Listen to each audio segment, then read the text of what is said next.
What could arguably be called the original large smartphone now gets competition from the Apple side of the camp.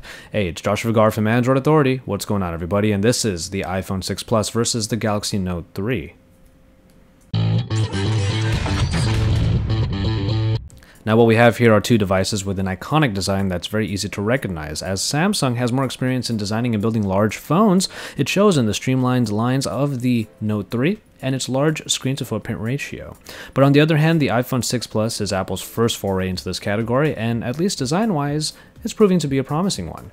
On the front, the big difference is the large bezels on the top and bottom of the iPhone 6 Plus. While they are necessary to accommodate the Touch ID home button and to preserve the iconic form factor, they do make the 6 Plus much larger than it probably needs to be. As a result, the 6 Plus is actually larger than the Note 3, even if its screen is 0.2 inches smaller. For the same reason, the Note 3 feels more compact, even if it's a bit thicker than the iPhone. But the iPhone 6 Plus has a metal construction all around with a curved design on all of the edges, while the Note 3 features a plastic build with a leathery texture on the back that we did find to be a nice bump up from the Note 2 before it. This gives it a soft feel and an excellent grip in the hand, and as opposed to the smooth iPhone, which can be pretty slippery in the hand. But that said, the metal body of the iPhone does feel pretty premium and makes for a durable device, as we've seen in our earlier drop test.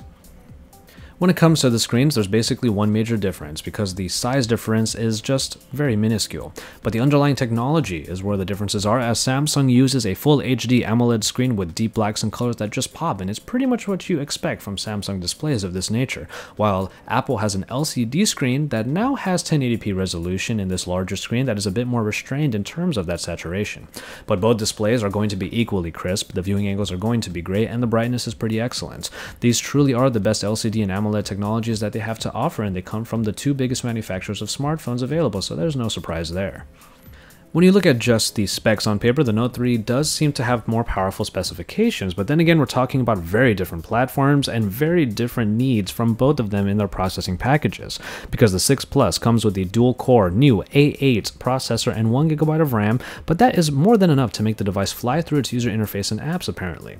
The Note 3 is no slouch either, even if it's already a year old, with the Snapdragon 800 that still remains a top processor and is helped by 3GB of RAM, which help it with all of the multitasking it is available to do. The iPhone 6 Plus features 16, 64, and 128GB of storage, while the Note 3 only had 64GB, though the micro SD card slot can make up for that difference.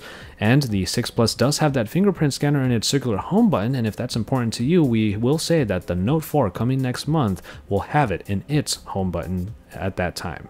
The Note 3 has a slightly larger battery, and it also has the benefit of being removable, so we expect that both devices will feature pretty great battery life, but it is nice that the Note 3 will be able to let you use spares if you so need them. We make it over to camera, where we find a 13-megapixel rear camera shooter in the Note 3 that did a great job in bright scenes with crisp details and fine color reproduction. The camera was known for its good macros, solid video, and a multitude of software features and options that you may or may not be using. It's in low-light situations that the Note 3 does show some of its limits, which is a problem that is common on many mobile devices, especially when there's no optical image stabilization.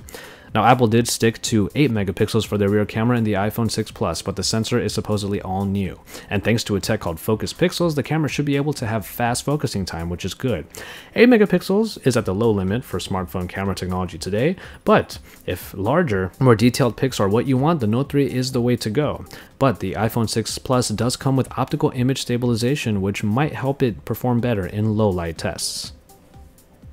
And finally, in software, we do see that the features of the Note 3 always revolve around the S Pen stylus, which is one of its main trump cards. You get features like the Air Command, S Note, floating apps, S Finder, handwriting recognition, and all that you would need in order to feel even more executive when it comes to your large form factor device. But Samsung does make good use of their screen real estate with its multi-window feature, which lets you open up 2 apps at a time, and floating apps let you pin all the small utility apps like Calculator and S Note on the screen for easy access. So there's no shortage of what you're able to do with the Galaxy Note 3, something that we've always come to expect from Samsung at this point. But the iPhone 6 Plus comes with the same colorful interface introduced last year, but with a bevy of new features that bring iOS closer to Android in terms of sheer functionality. Things like widgets, custom keyboards, and a battery app usage breakdown are welcome. Continuity is available for syncing across devices, and the health application is actually quite robust, something that I thought was quite nice about this new iteration of the iPhone.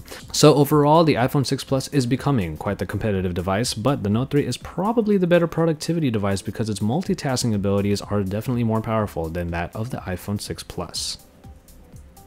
And so there you have it for this look at the iPhone 6 Plus, the brand new large phone by Apple against the Galaxy Note 3, probably one of its closest competitors.